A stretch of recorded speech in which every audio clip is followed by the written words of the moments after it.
Ladies and gentlemen, a warm welcome to you to the session on digital vulnerabilities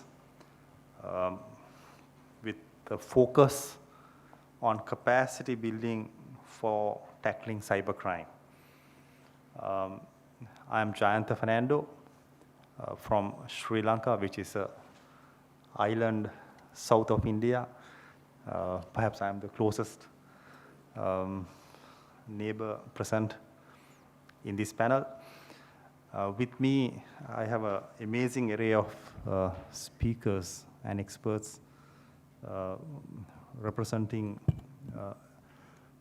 competencies ranging from internet governance, civil society from a media perspective, and then we have researchers as well as scholars who have come all the way from United States of America to share with us their perspectives on a very important subject. To set the tone and for the discussion that we are going to have, and we expect to have a kind of a participatory presence, and by the way, we are awfully behind schedule, I'm told by my good friend Madhulika here. So we may have to finish about 10 minutes ahead of schedule, giving us roughly about 7 minutes to each panelist. But then we have some excellent experts from countries ranging from Dominican Republic, Tonga, Mauritius, and Nigeria here. So I'd like to have the Nigerian colleague, George, who will also intervene. And the intention is to get overview and identify capacity building measures that have been successful in tackling the challenge of cross-border fight against cybercrime, most notably in the context of obtaining electronic evidence, not just for cybercrime related offenses, but we all know that in the day-to-day commission of criminal offenses, criminals are increasingly using devices and tools, smart devices and tools, which have electronic evidence, and often that information is not in the country where the investigation is committed. So how do investigators gain access to electronic evidence in the cloud with cloud service providers and other international service providers where jurisdictional norms can be a challenge? Another aspect we face is what technologies of the future are likely to challenge law enforcement initiatives to tackle cybercrime. And thirdly, how can emerging economies enhance their research and development capabilities to deal with emergent cyber threats? And what we thought in the discussion we had between the panelists is that we should have some take-home messages of what strategies and measures have been effective in your country, and we can even have perhaps lessons learned from those instances where your capacity building initiatives have not been successful. What are the remedial steps we have taken? Going with my country, Sri Lanka, we had numerous challenges dealing with electronic evidence in the cloud, leading to a scenario in view of the challenges associated with the mutual legal assistance process and the time and the duration taken to gather electronic evidence from foreign service providers. Sri Lanka eventually took the route of acceding and ratifying the Budapest Cybercrime Convention. And there was a public-private debate about the meaningful steps needed domestically to make that Budapest Convention and its implementation effective. And in that context, Sri Lanka adopted a series of strategies on capacity building involving the judiciary, the prosecution, the law enforcement, and equipping them with strategies and policies, including developing standard operating procedures so that they could interact with global service providers through direct voluntary cooperation measures or go through the 24/7 contact point under Article 35 of the Budapest Convention and obtaining that evidence from foreign service providers. So this was a big change in our jurisdiction. And of course, in the interest of time, if there's a specific question, we can illustrate how it was done. It boiled down to how domestic competencies were developed.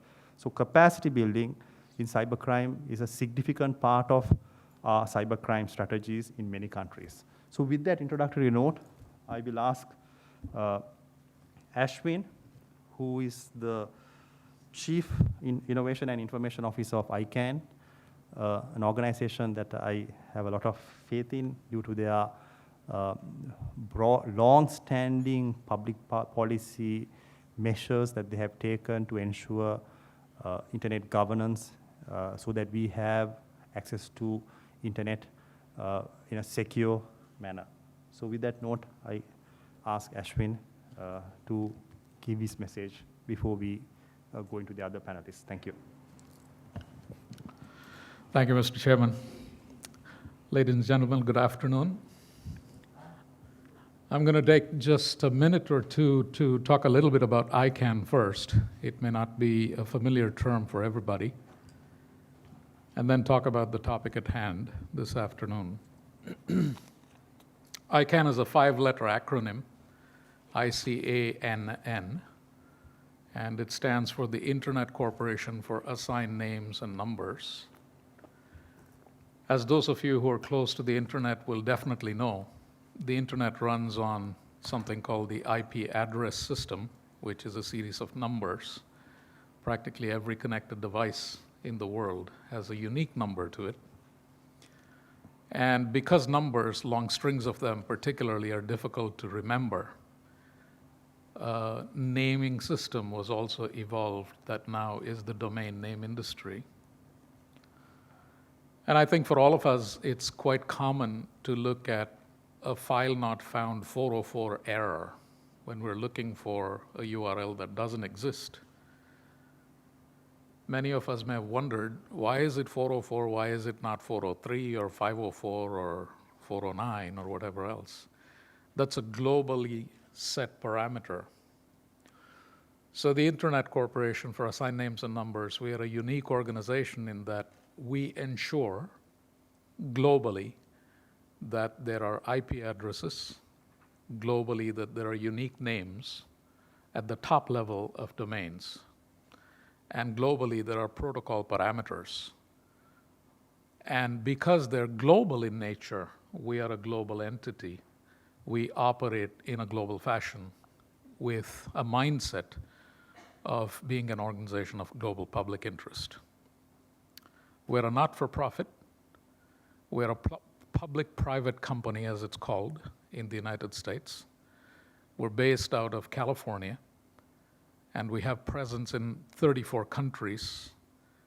We are a team of about 400 people.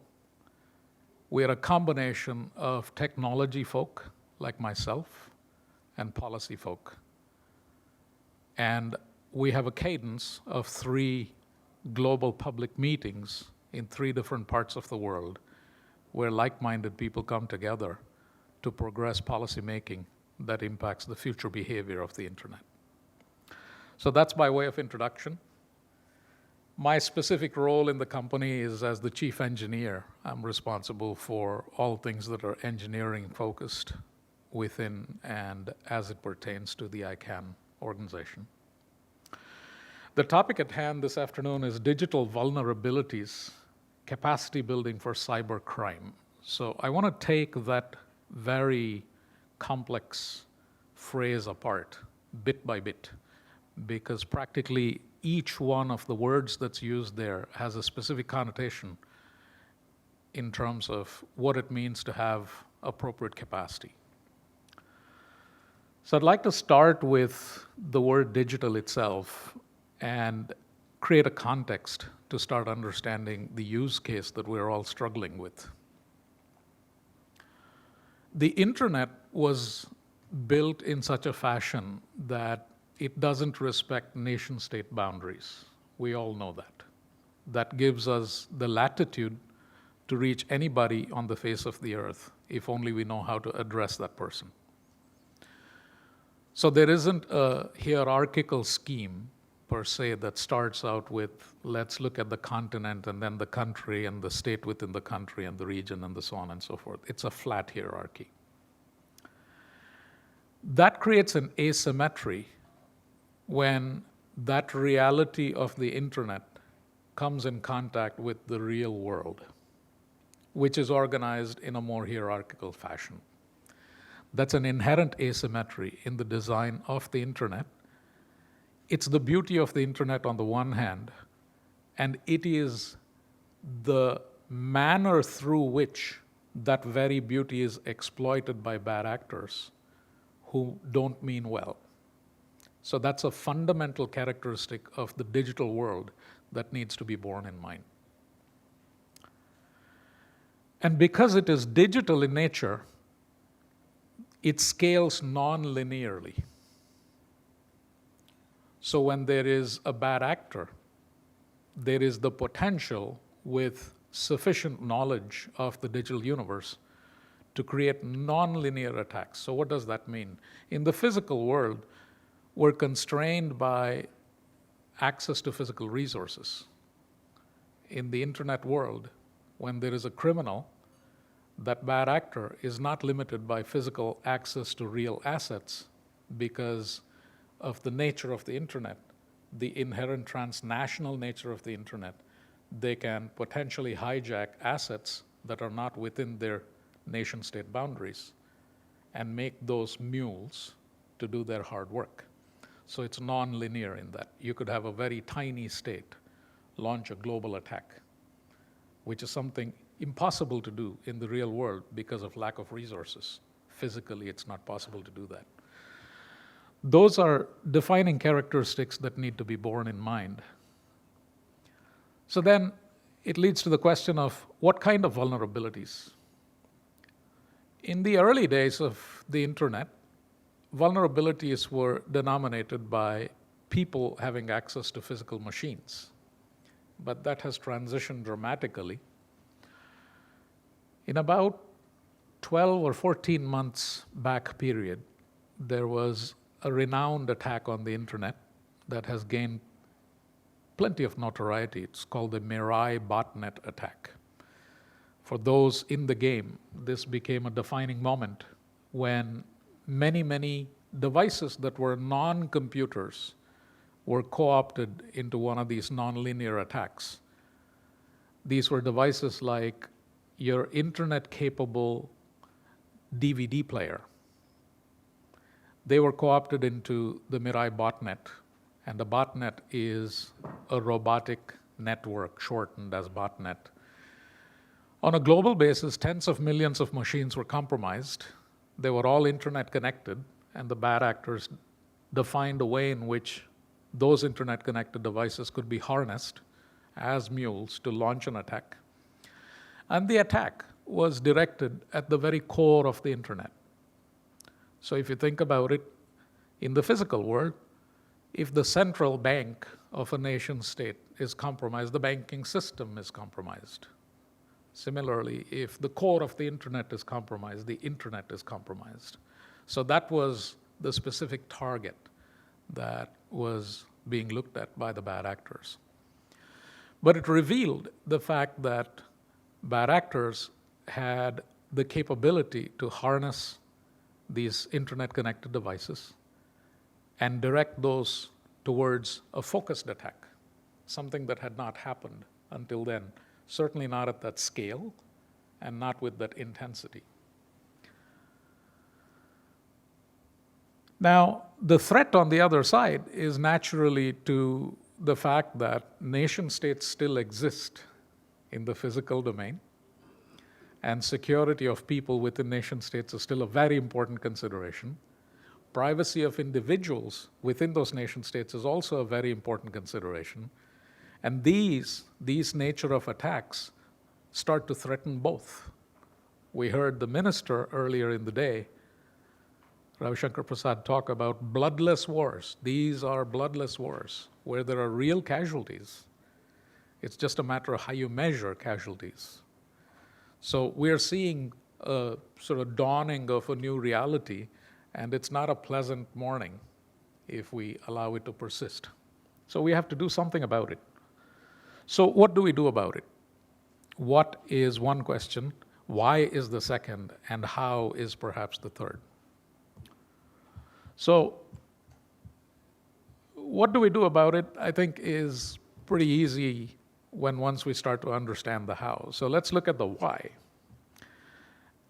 Increasingly, we are seeing data as a fundamental right, privacy-oriented personal data as a fundamental right. Each of us leaves a digital footprint every day when we interact with our devices. And with sufficient access to that data, it is possible to triangulate down to an individual, and that poses a real threat because my identity is as much about me, the physical self, as it is about me, the person interacting with people and objects. So if I'm able to get triangulated, then as much as I may be vulnerable physically, my behavior makes me vulnerable in the internet space. So it's very important for us to be aware of that as one of the why should we care. And if you extend that to everybody within a nation state, then there is reason for nation states to be worried. Because at the end of the day, we elect governments and tell them that we will be giving them the authority to make laws that help us to keep us safer, right? So we have to fight this. This is the cybercrime fighting that we have to go through. And it's at the intersection of technology on the one side and law and order policy, both making and implementation on the other side. So who are the actors? What do we think are some of the capacity building things that should happen here? On the technology side, we've transitioned from IP version 4 to IP version 6. IPv6 is available now and has inherent security considerations built into it. IP security, or IPsec for short, is something that's available with IPv6. Adoption is what is called for. Understanding why and how is capacity building in that regard. And that has to come from the technology folk. The second is the domain name system, which is at the heart of the internet, has security protocols built into it called DNSSEC, or domain name system security. That has to be understood also as capability that's currently available and can and should be implemented. DANE is a third protocol. So there is work for technology folk to do to come up to speed on the capabilities and to implement the capabilities. Those are all sort of within our remit to make as recommendations. And on the policy building side, there is a need to understand how these forces are emerging. They're nonlinear in the way in which they emerge. They move fast. The body of law has to permit equivalently fast movement so that appropriate protections are put in place. So there is a need for people to have policy building capabilities with a clear understanding of the technology potential. You have to do a little bit of looking over the horizon to understand what's coming toward you so that you're making policies ahead as opposed to playing the catch-up game at all times. And lastly, with law enforcement agencies, there is a need to continue to build capacity so that there is increasing awareness that the smartest crooks are no longer on the street, but behind some electronic terminal somewhere in somebody's basement. How do you find them? How do you contain their activities? And how do you squash them so that they don't rear their heads again? So there's a lot of work that needs to be done. With that, thank you very much. I'll pass it back to the chairman. Thank you. Thank you, Ashwin. And I think what should also be emphasized is the fact that Icann, as a global organization and as well as a multi-stakeholder driven model, one of the best practices available, has taken the lead to support capacity building, not only for judges, but also for the law enforcement agencies in terms of how to, what kind of evidence one needs to look at in a criminal investigation in relation to how what kind of IP addresses should be looked at, how should be admitted as electronic evidence, etc. So they have done a lot of work in that domain. So with that note, I pass on to Professor Andrew Woods, who has been a regular speaker as well as a regular advocate with CyFy for several years. And he has written very unique articles about MLAT reforms. And with that note, and his introduction is in the book. So without wasting too much time, I'll quickly give the floor to him, Professor Andrew Woods, Assistant Professor, University of Kentucky College of Law. Okay, thanks so much. And thanks for all of you for being here. The title of the event is Cyber Vulnerabilities. I don't know what that means exactly, so I'm not going to talk about it. But we are going to talk about jurisdictional challenges in law enforcement access to data. And it's worth noting that we're talking about jurisdiction at all, right? Because of what you've already heard, that the idea that this internet is global, crosses borders, and wants to exist in a space that can't be defined by borders, but of course states care very much about their borders and do a lot to ensure that the borders make the difference. The problem that all of us are here to discuss is essentially the globalization of criminal evidence. So it was not the case 30 years ago. 30 years ago, if you were a cop in New Delhi and there was a murder, it was a 99% likelihood that evidence about that crime was going to be in Delhi, right? Or in India. And that's not true anymore because of a couple of trends. Evidence is digital. If you're investigating anything, not just cyber crimes, but real meat space crimes, the evidence that you need to solve those crimes is digital. Often it's stored by a company that is based in another jurisdiction. So digitized, now global evidence. Usually that company is American. And that 8 of the top 10 most popular websites, web services in almost every country in the world are American. So we're talking about a handful of American companies and how they handle requests for evidence that they manage or store potentially outside of the jurisdiction where a crime occurs. And for reasons that I won't go into here, the standard way that that evidence is accessed is through what's been referred to as MLAT, or Mutual Legal Assistance Treaty. So essentially what happens is someone here in India discovers that there's been a crime and starts to investigate, finds out that Google has some evidence, they want to get access to it, and they have to run it up a chain of command to get someone to make a formal request of mutual legal assistance with the United States, and then that person will run it through a chain of command in the United States, and then eventually potentially ask a judge for a warrant to compel Google to provide some evidence that will then get run back through that chain. And that process takes about a year. Can be sped up under certain circumstances, but that process is woefully inadequate for managing the crush of demand for evidence connected to crimes. And so I think we all agree that that process makes no sense, and there ought to be a simpler, more streamlined approach where if the crime happens to be in India and everything about the case is Indian, the request could be made directly to a company that's operating here in India. No need for mutual legal assistance, no need to involve another state. Whatever process one adopts, whether it's through the MLAT process or the Budapest Convention or just direct requests here within India, capacity building, which we're here to discuss, is going to be critical. So let me just say a word about that. What does it mean to build capacity? Well, it could mean a number of different things. The first thing that comes to mind is training, right? So when one makes a request for access to digital evidence, it matters what language you make that request in, right? If you make the request in your local language and it's going to be received in a country where no one knows that language, it's going to take a lot longer for it to be processed. The legal standard that's used in the request matters, right? So if you make a request referring only to your country's legal standard, and then it gets transmitted to another country, and they say, what is this? We can't make any sense of this legal standard. Good luck getting that request processed.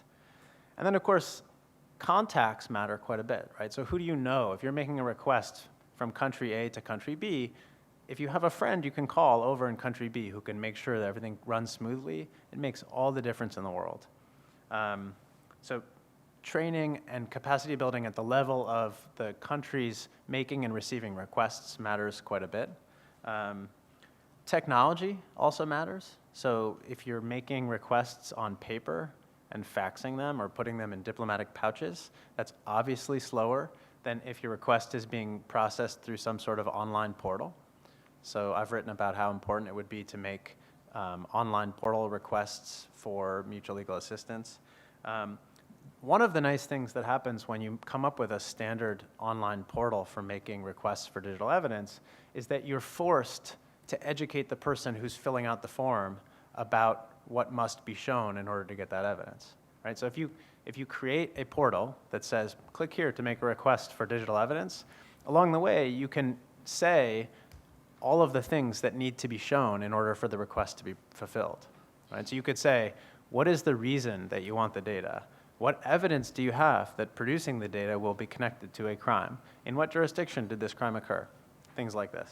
And then I think we can talk about capacity building at the level of legal coordination. So there are a number of countries, the US included, that have laws on the books that act as blocking statutes that make it quite difficult for companies to comply directly with requests for digital evidence. Those are unfortunate, and I think they should be repealed in almost every instance. Repealing them would make the job of law enforcement access to data considerably simpler.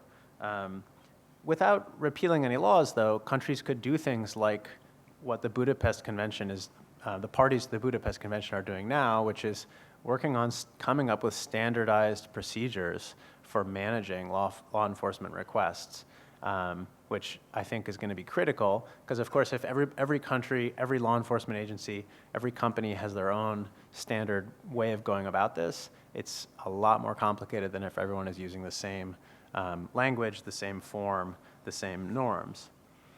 And then finally, just briefly, who is supposed to be doing this capacity building? We can imagine at least 3 parties.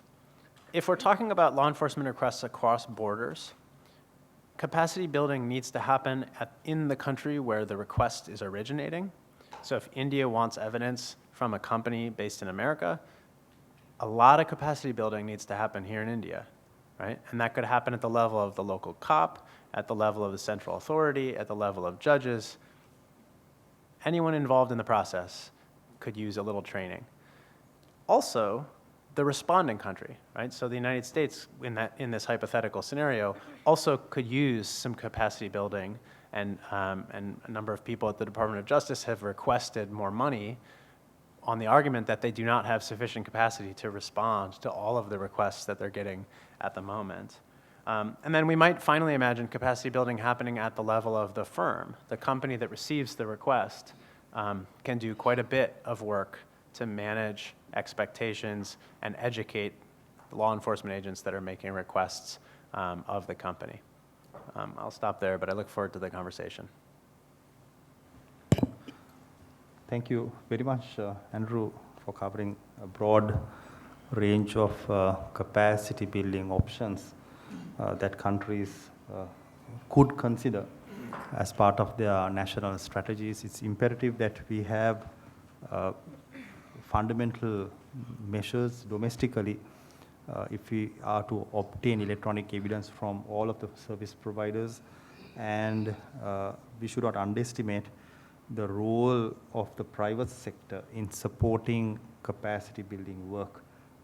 One key message coming out of the recent negotiations that have started on the 18th of September to the additional protocol to the Budapest Convention on electronic evidence access with cloud service providers based on the Article 18 domestic production order principles, is that the private sector role is significant, and they should play they should be participant in capacity building measures undertaken by countries, even within the part of the Budapest Convention, so that they could adhere to the norms and practices that that company with whom the data resides can adhere to when they share data.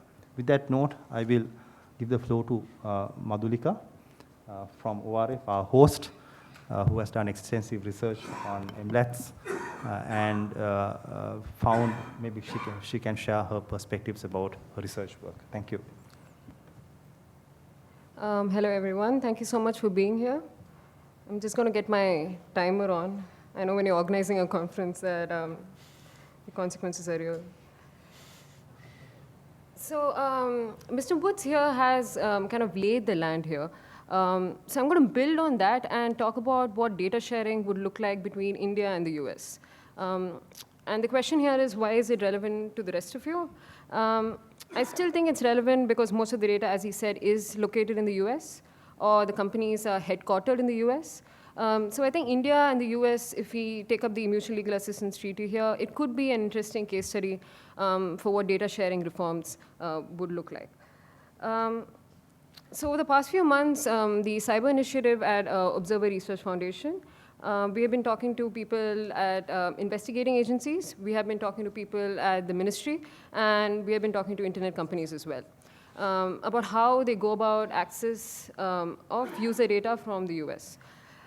Probably to no one's surprise here, we heard 3 completely different versions of the story here. And some of it was interesting when, in fact, we launched the report, and some of that blame game kind of spilled out in the public. And the truth is, to be fair, it makes sense, right? There are so many cogs in the wheel. And it is fair for each one of them to have their own side of the story. And I'm hoping that by the end of the intervention here, that we can be more sympathetic about how we view law enforcement authorities and capacity building initiatives. So as Mr. Fernando had already spoken here, every crime now has a cyber element, right? We are not just referring to a pure cyber crime where there's a hacking online. We are referring to a case of kidnapping where the suspect might have shared some messages online as well. So currently, how we access that user data is through the Mutual Legal Assistance Treaty when it is content data. And the system does not make sense because MLATs weren't built for accessing user data. The frequency of data requests has increased immensely. So MLATs are really meant for exceptional circumstances. And when there's no access to data, you have no access to evidence and no access to justice. And finally, the rule of law really is not obeyed.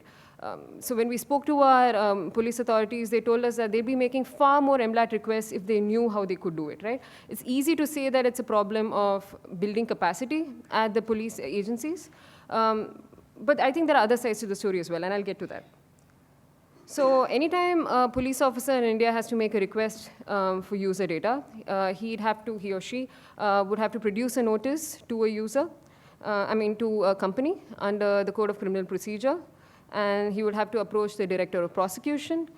He'd take his or her legal opinion. Then with that request and the legal opinion, you'd go to the Ministry of Home Affairs, and then the Ministry of Home Affairs would go to the Indian mission, and finally that would go to the US mission, and then the DOJ.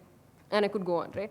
There's a report lying in the next room. If any of you are interested, I'd ask you to read it. We have an image laying out the entire procedure.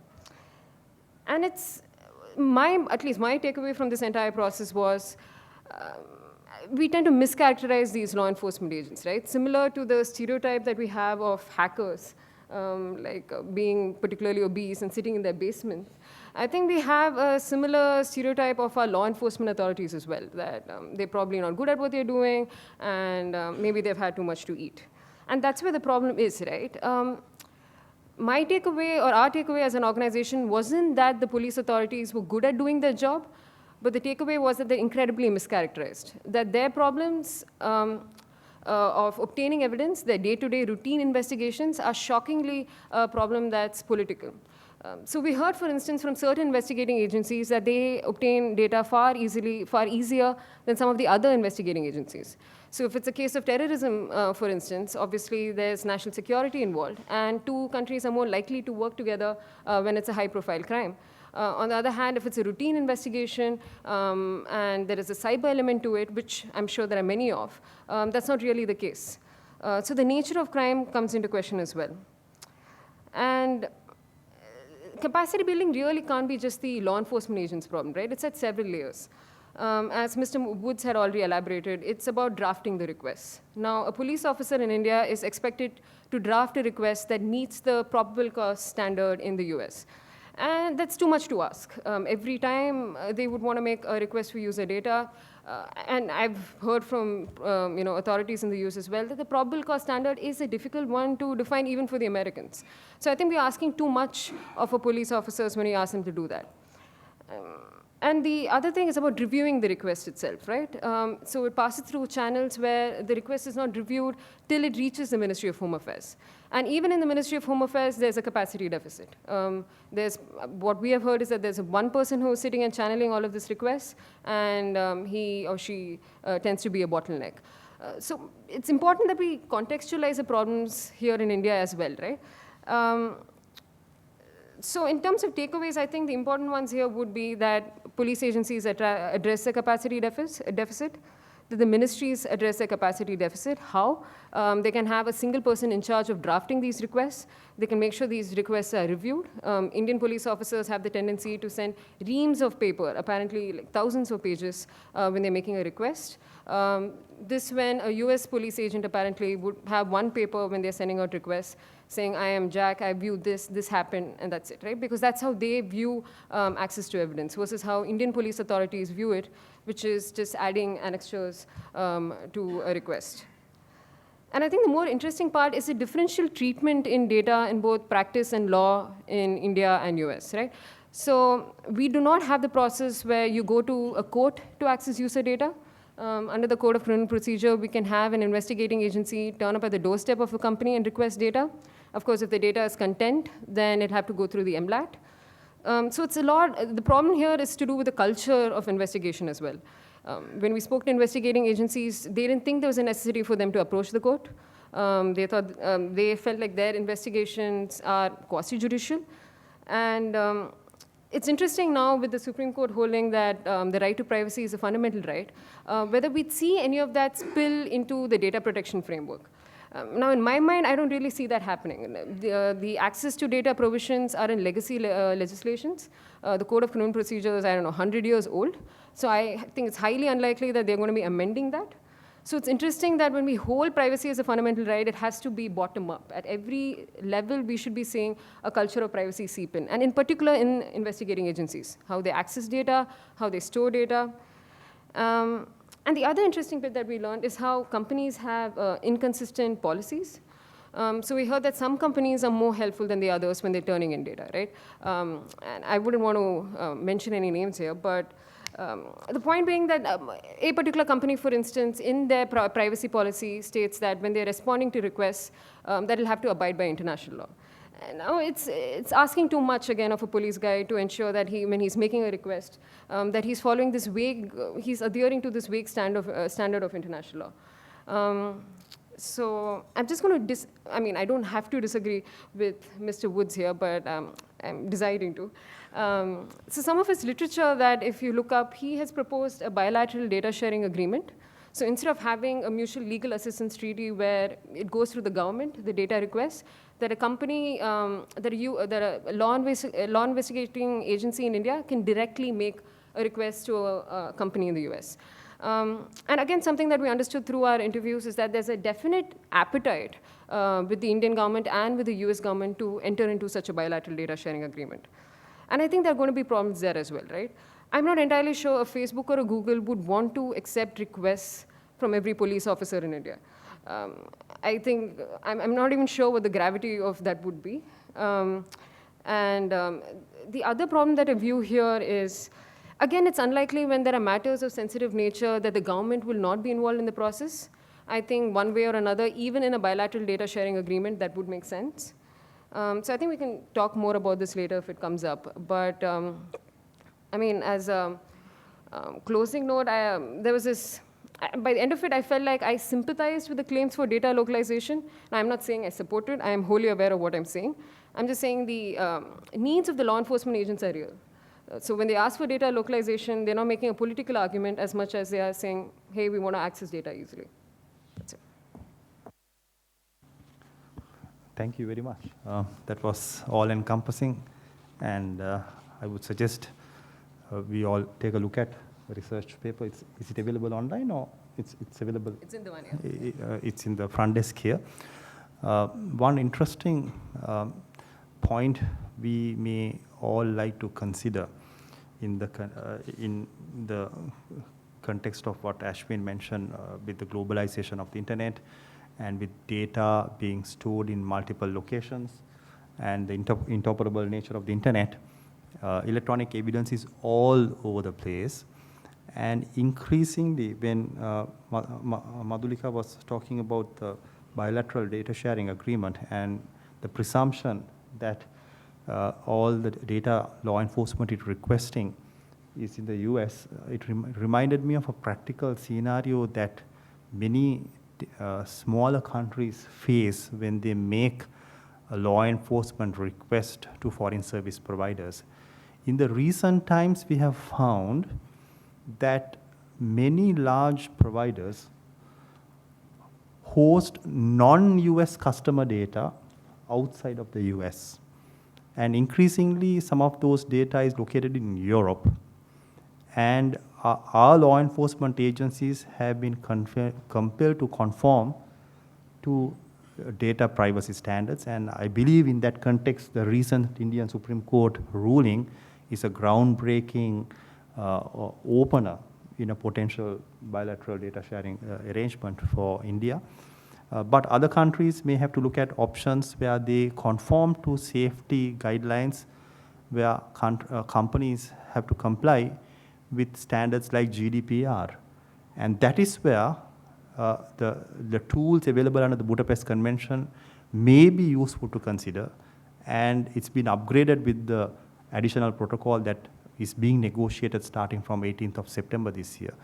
So with that note, I will hand over the floor to my good friend, Mr. Datta, who is representing the civil society, representing the media, and everybody else that is not represented here. Thank you, Chair.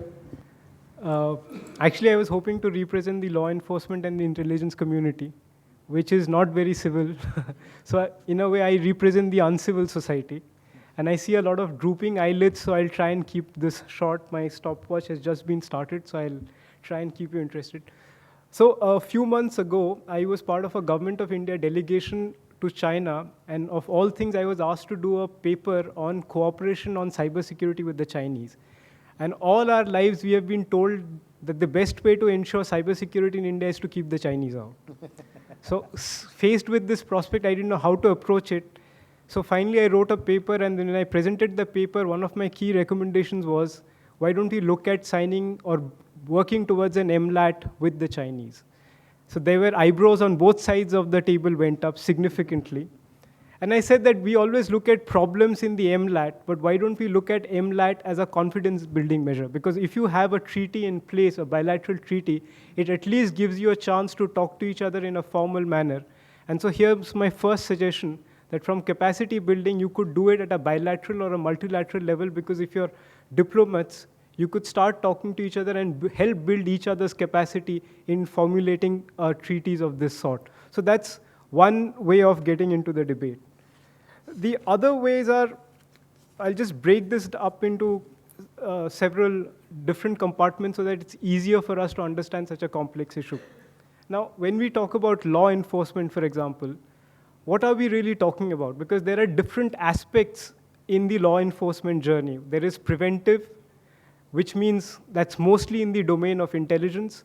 And then there is prosecution, which would then subsequently come across as deterrence for others from committing similar kinds of crimes.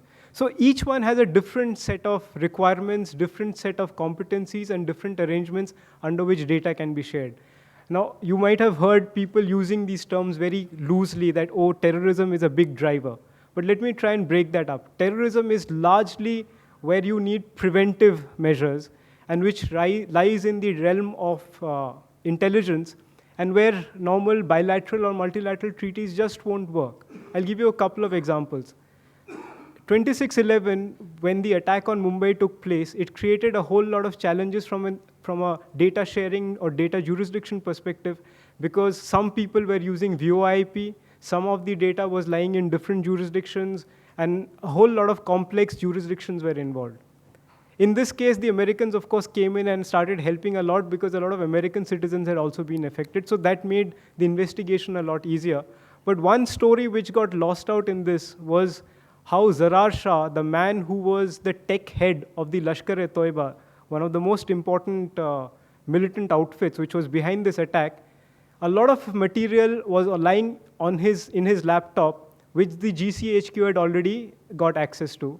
And GCHQ just couldn't make sense of what was going on because they couldn't connect the dots. But they never contacted their Indian intelligence community counterparts because they didn't think it's important enough. And had they done it, a lot of lives would have probably been saved.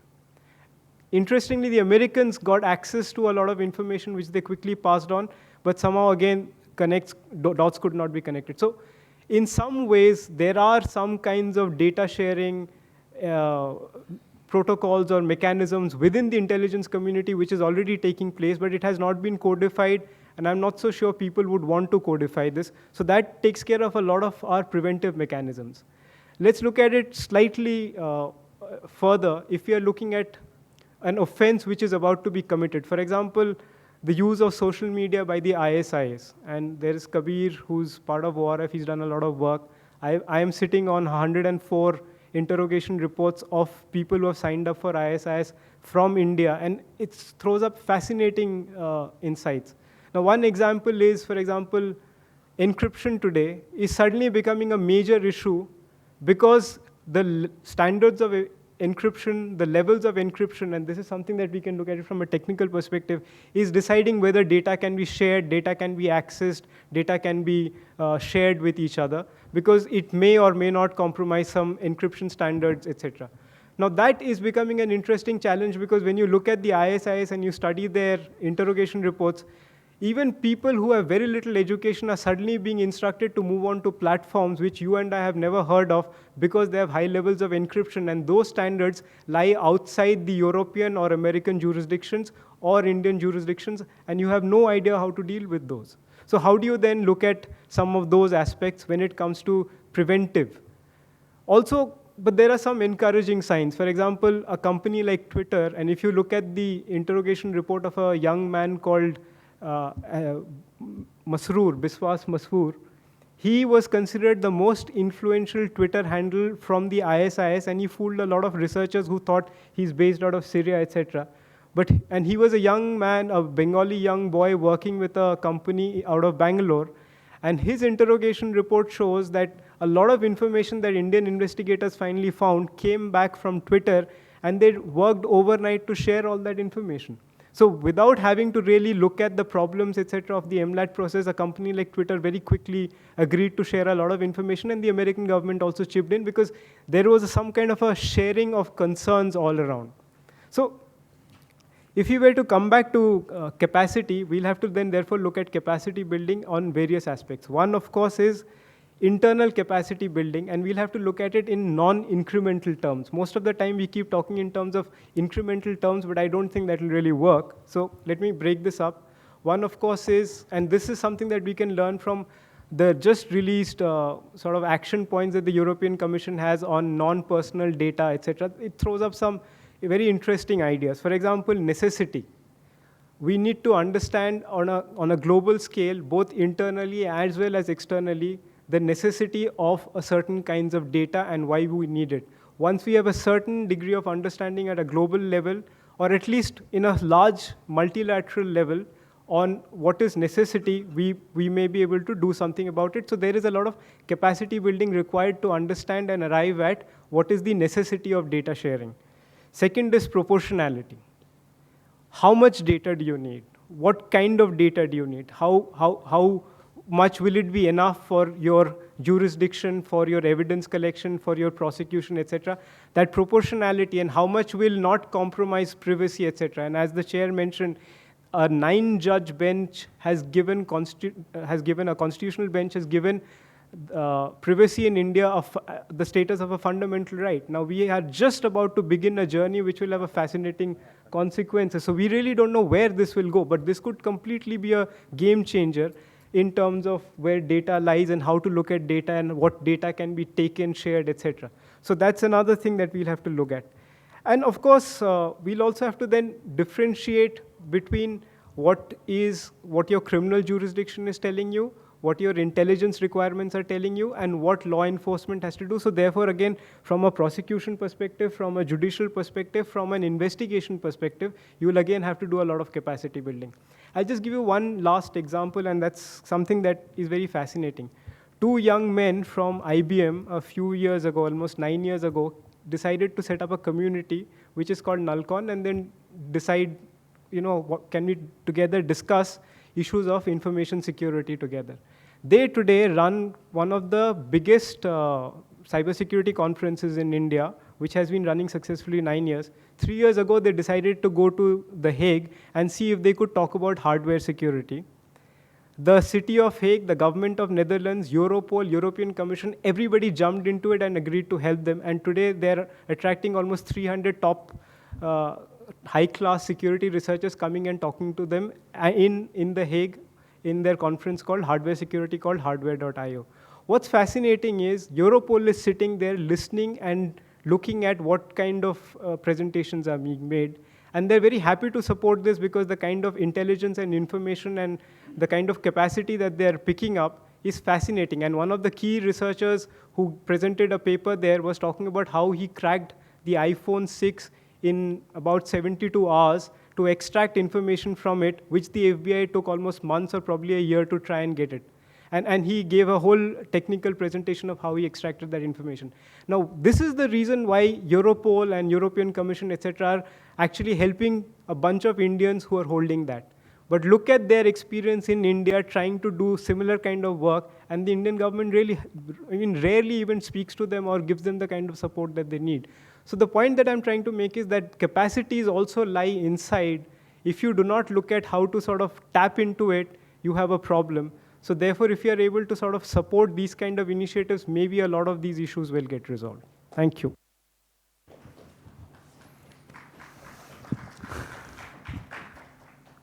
Thank you, Saikat. I think I fully agree. There's a lot of capacity around in our domestic jurisdictions, which is underutilized. I fully agree with it. Sharing my own experience with our Sri Lankan collaboration with Europol, it became obvious that interaction needed to be domesticated because of the capacity that some of our countries have dealing with complex scenarios where that expertise may even lead to enhancing the value addition organizations like Europol can provide to other countries wanting to better investigate and mitigate cybercrime incidents. Now, with that note, I think we have been told that we started rather late, so we need to finish early.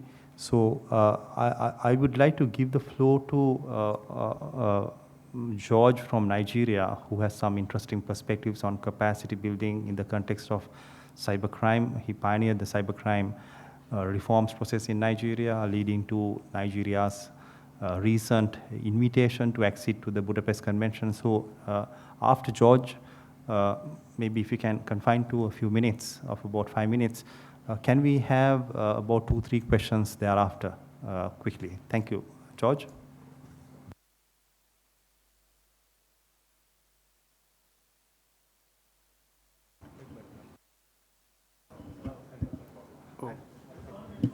Oh, okay.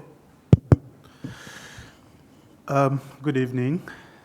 I am George Tiendezwa.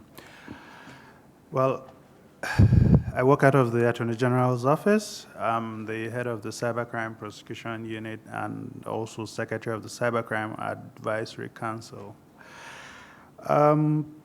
Well, some of the, particularly some of the very about the last point Mr. Datta made regarding capacity building is apt. It's also something that we found to be true in our own country. Now, the journey towards capacity building for a lot of countries, sometimes gets a bit broken up, because we have to find that in a lot of countries, and in our own country, there was that division between cybersecurity and cybercrime. And in that process, it took us some time to define what these concepts were, what we needed to do.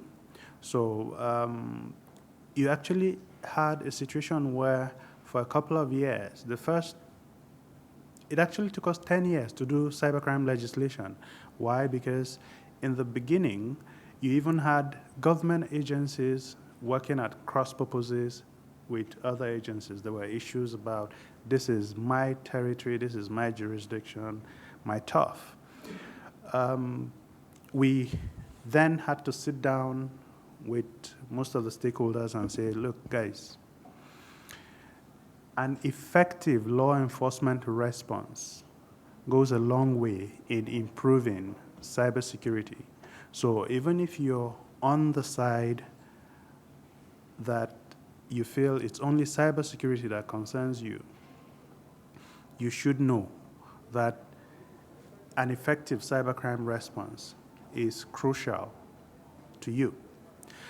That brought most of the stakeholders together, and we then had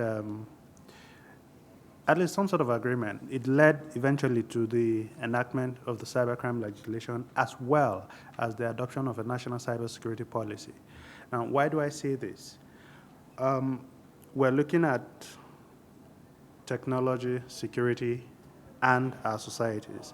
We need to understand that you need to marry the two, the cybersecurity policy, as well as your drive to handle with the criminal law response to cybercrime.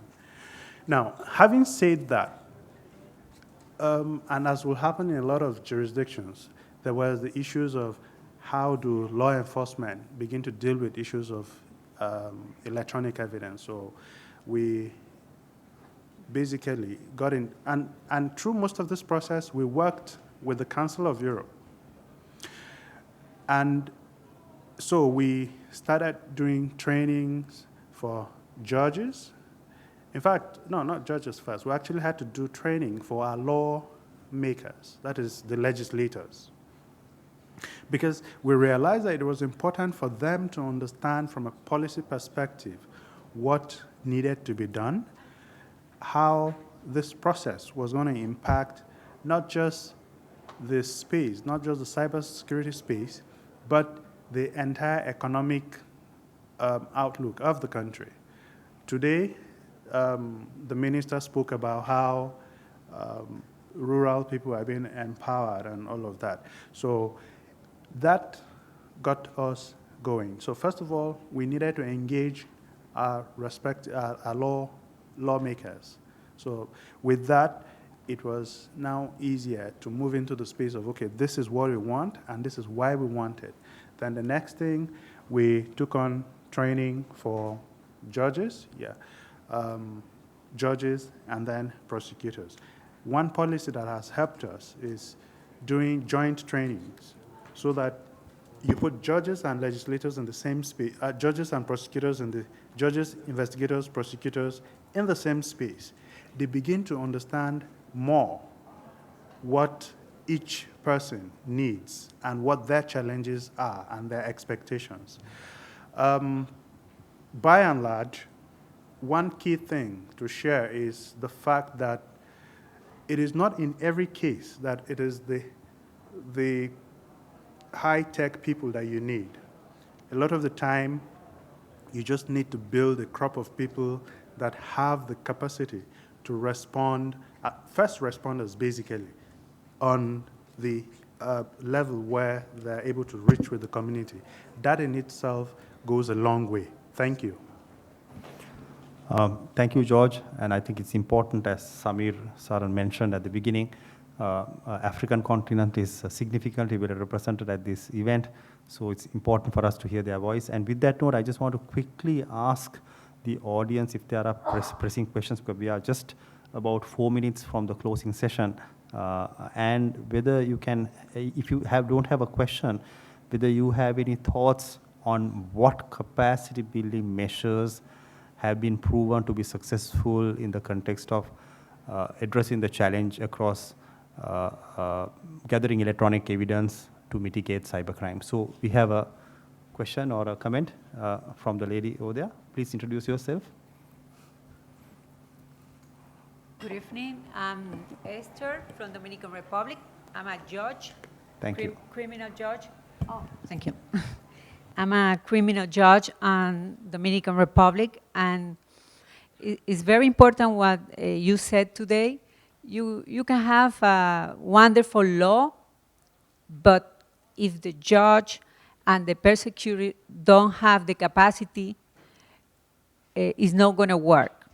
It's going to keep the vulnerability, and it's very important, the capacity of the judges, because they don't know anything about technology, and they need the capacity to validate the evidence. So we belong to the Budapest Convention, so they have a program. The countries who doesn't have, as my country, the budget for capacity, or for any reason doesn't have a budget for these items, so we have the opportunity to capacitate our judges and our prosecutors. So it's starting now. This program starts now this year, so it's starting getting better the persecution of the cybercrime. Thank you very much. Thank you. Excellent comment. And we have a question here. Also to emphasize that the Global Action Against Cybercrime program of the Budapest Convention is something that we all benefit from. So with that, quickly. Hi. My name is Stuart Brown. I'm from the UK Foreign and Commonwealth Office. On the question of data sharing, so I've got one observation and one question. The UK-US agreement that's being worked towards is often put out there as a model, potential model that could be used elsewhere. Just a point of clarification on that, that's about targeted warrantry for serious organized crime, serious crime and terrorism. So the sort of the basic lower level crime where data is required, the MLAT process would still be required in that process. But that agreement, when it comes into fruition, will be based on strong safeguards and privacy protections in both countries. The UK experience, we have passed legislation last year, our new Act, IP Act, Investigatory Powers Act, and that is requiring changes in the UK that also is requiring capacity building in our system. So the new legislative safeguards, the judicial oversight, is requiring our judges to be upskilled in requiring capacity building. The experience that George talked about is very familiar in the capacity building work the UK government is engaged with overseas. We've spent some £9 million over the past 4 years, and we'll be doing more in the coming years, and we'll be looking to work with Commonwealth states as well when we host the Commonwealth Summit next year. But in that vein, one of my questions is, or my question for the panel is, how do we actually get senior policymakers and our politicians to take this seriously? Because they, at the end of the day, hold the purse strings. So how do we actually get compelling arguments to the people that are going to be able to open the doors for us? Any experience that Ashwin or any of our colleagues would like to share about getting the policymakers engaged, which is the biggest challenge we practitioners face in the fight against cybercrime? How do we get them engaged? Yeah, I testified before Congress in June and felt a little bit like I had to the whole time say, hey, over here, pay attention. I mean, there are other things going on in Washington at the moment, which help to explain why there's not as much focus as there might otherwise be. But I think this is a really, really tricky subject because it's so important. It has such huge consequences for law enforcement around the world or on individual privacy around the world, however you want to think about it. but it's not sexy. It doesn't have the same appeal as the FBI trying to break into an iPhone.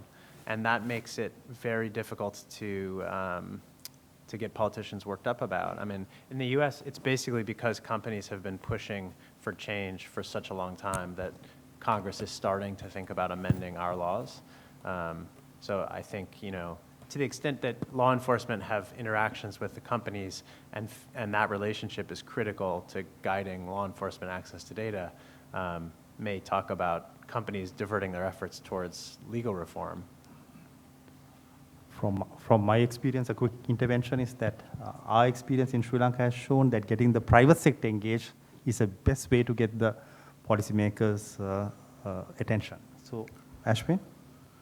I completely agree. The intellectual property communities typically are the ones who stand to lose the most, right? And they also tend to be the ones who have influence enough that they're able to make policymakers focus on, here, I'm talking. You need to listen to me because I'm talking.